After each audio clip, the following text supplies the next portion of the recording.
마가복음 속에 나타난 예수님의 행적을 연속적으로 살펴보면 어릴 적 읽었던 동화의 한 장면이 떠오릅니다. 피리 부는 사나이라는 동화인데 간략하게 그 줄거리를 말씀드리면 독일 하멜른이라는 도시에 고양이로도 해결이 안 될 정도로 많은 양의 쥐들이 골치를 썩게 하는 일들이 발생하였습니다. 음식을 훔쳐먹기도 하고 어린아이들을 무는 일들도 발생하자 마을 사람들은 해결책을 찾기 위해 회의를 하였고, 이때 한 사람이 나타나 자신이 쥐를 퇴치해 주겠으니 많은 돈을 달라라고 요구하였습니다. 이 사람이 피리를 불자 신기하게도 쥐들이 때를 따라갔고, 강가로 유인하여 모든 쥐가 강가에서 다 죽을 때까지 이 사람은 피리를 불어 문제를 해결하였습니다. 하지만 이 문제를 해결하자 정당한 대가를 지불하지 않았고, 사나이는 다시 거리로 나가 피리를 불기 시작하였습니다. 그러자 동네 아이들은 꿈을 꾸듯 피리 부는 사나이를 따라 나서며 어디론가 사라지게 되는 것이 이 동화의 이야기입니다. 피리를 부는 사나이가 앞장서고 또 뒤따르는 수많은 동네 아이들의 모습을 상상하면서 복음서에 나타난 예수님의 모습이 오버랩되었습니다. 왜냐하면 예수님의 사역도 여러 갈래의 길을 따라 행하여졌던 순례의 여정이었고, 예수님께서 걸어가신 그 뒤를 따라 수많은 제자들과 예수님을 따르고자 했던 사람들이 그 길을 따랐기 때문입니다. 십자가의 죽음을 통해 인류를 구원하고자 하셨던 예수님의 사명을 다 이루시기까지 예루살렘으로 향하여 나아가는 그 여정 동안 예수님은 우리에게 하나님의 뜻을 따라 살아가는 것이 무엇인지 가르쳐 주셨습니다. 그리고 어떤 인생의 길을 걸어가야 하나님의 자녀다운 참된 삶을 살 수 있는지 우리에게 모범적으로 보여주시기도 하셨습니다. 그렇게 길을 걸어가신 예수님 곁에는 늘 수많은 사람들이 무리를 지어 있었습니다. 예수님이 말씀하시는 하나님 나라에 대하여 감동을 받기도 하고, 또 남녀노소 상관없이 섬겨주시는 그 모습을 보고 감동이 되어, 또 기도와 말씀을 통한 치유의 모습을 보고 많은 사람들은 예수님 곁으로 모이게 된 것입니다. 그런데 한 가지 안타까운 점은 이 수많은 무리들 가운데 어느 누구도 예수님께서 가신 그 길을 쫓으려 하지 않았다라는 것입니다. 심지어 예수님과 가장 가까이 있었고 또 많은 시간을 함께했던 그 제자들 역시 예루살렘을 향하여 걸어가시는 그 예수님의 목적이 무엇인지 분명하게 깨닫지 못하였습니다. 예수님께서 제자들과 사람들에게 가르쳐주지 않으신 이유는 아닙니다. 예수님은 이미 순환예고라고 부르는 세 번의 말씀에 거쳐서 예수님께서 왜 예루살렘으로 가셔야 하는지, 또 앞으로 십자가를 지실 것을 예고하고 계셨습니다.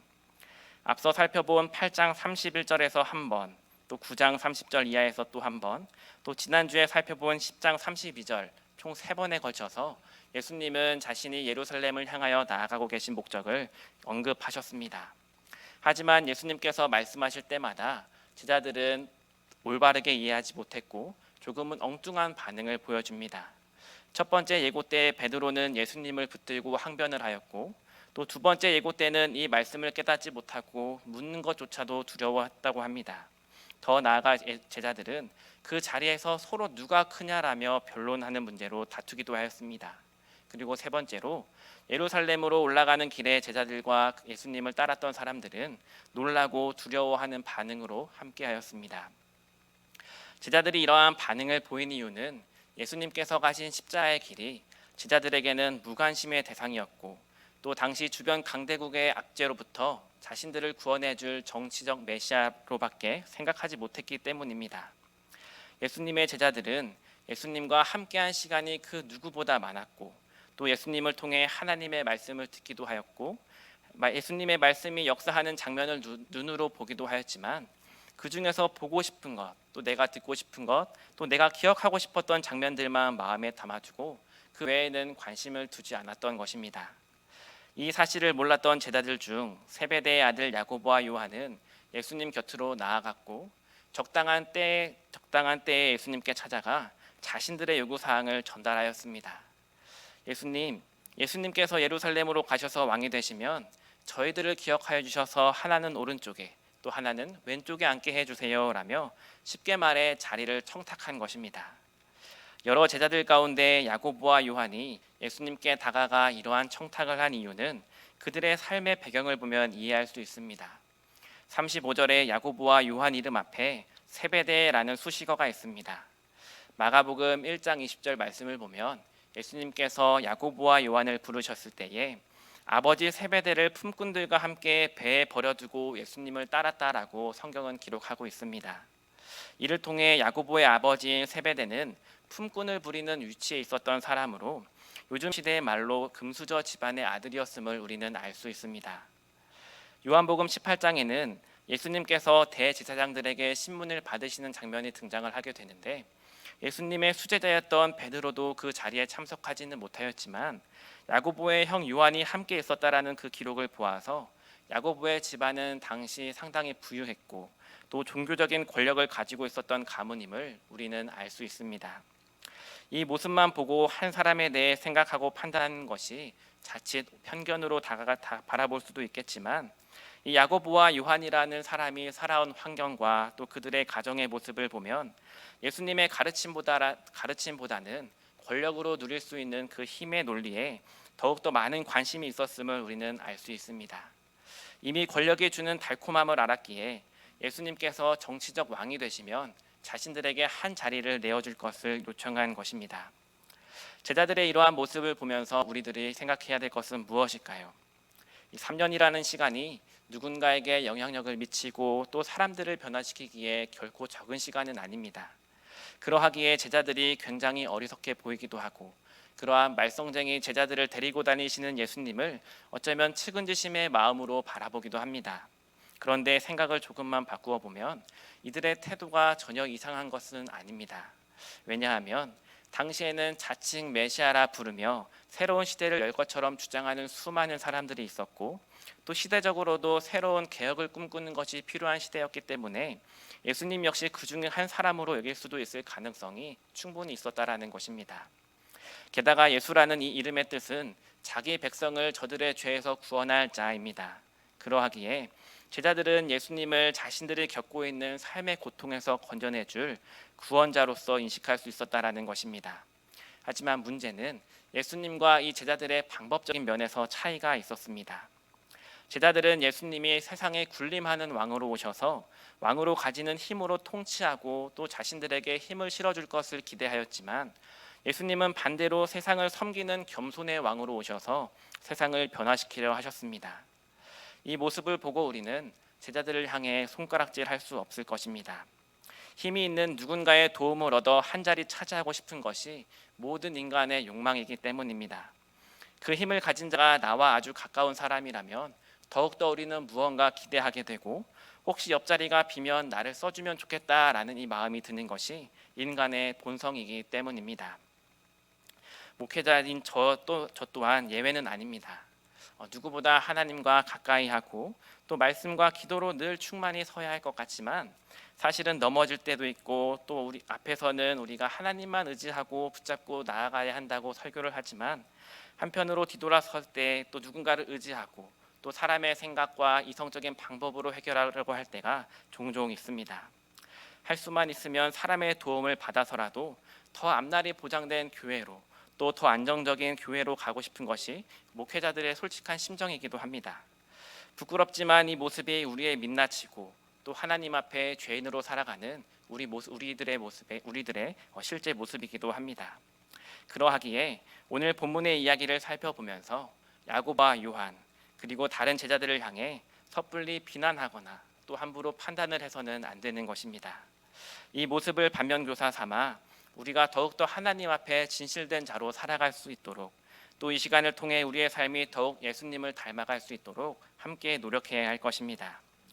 예수님은 이러한 우리의 연약함을 누구보다 더 잘 아십니다. 그래서 야고보와 요한이 자리를 청탁했을 때 곧바로 화를 내시거나 나무라지 않으시고 그들의 눈높이에 맞춰서 말씀을 가르쳐 주셨습니다. 그러면서 제자들이 잘못 생각하고 있는 오류를 바로 잡아주시는데 그 말씀이 42절 이하에 기록된 말씀입니다. 세상은 집권자들이 주관하고 그들이 가진 힘의 논리를 통해 다스립니다. 하인처럼 종처럼 시중을 듣는 힘없는 왕의 모습을 생각하는 사람은 아무도 없을 것입니다. 하지만 예수님은 정반대의 모습을 우리가 붙들어야 할 삶의 모범으로 가르쳐 주십니다.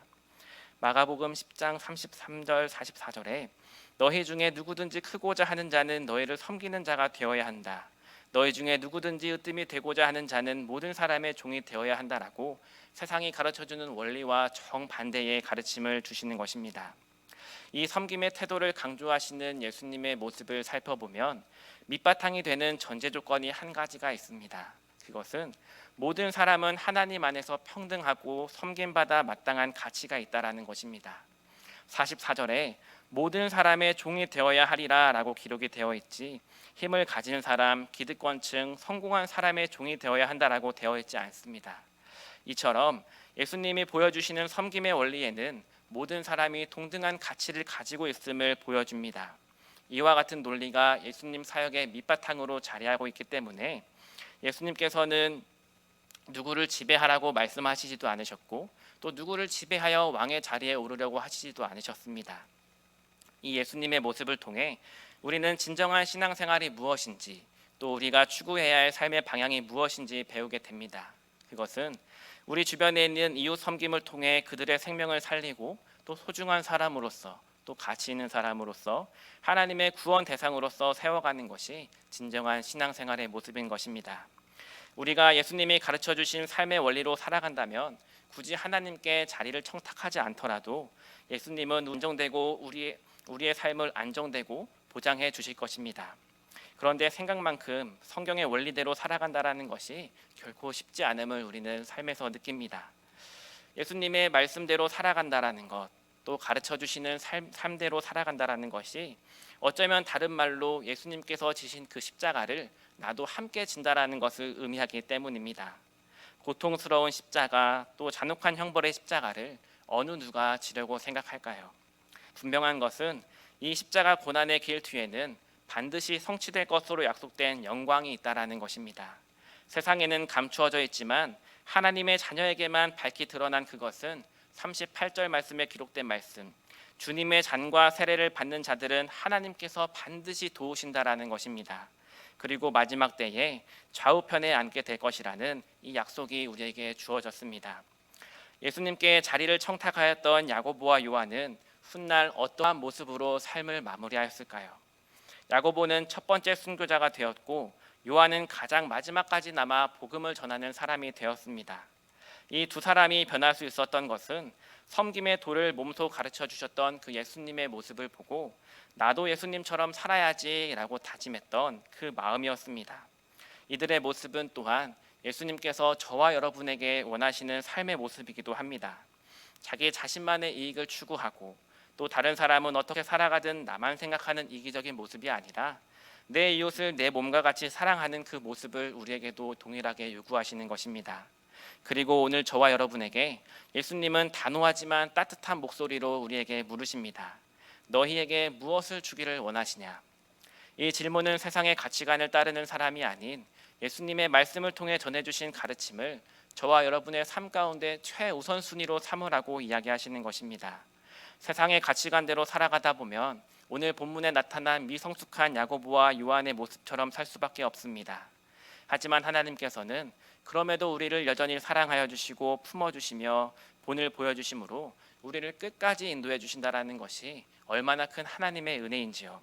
오늘도 우리는 그 예수님의 가르침 안에 담긴 사랑이 있기 때문에 숨을 쉬며 살아갈 수 있는 것입니다. 아직 늦지 않았습니다. 지금까지 그렇게 살지 못했을지라도 지금부터라도 주님께서 주신 그 말씀대로 살겠습니다. 섬기는 자가 되겠습니다라고 결단하고 살아간다면 예수님께서 우리의 삶을 끝까지 책임져 주실 것입니다. 바라기는 저와 여러분 모두 예수님께서 걸어가신 그 섬김의 길을 오늘도 걷고 또 내일도 걷고 천국을 향하여 가는 그날까지 걸어가는 복된 하나님의 자녀가 되시기를 간절히 소망합니다.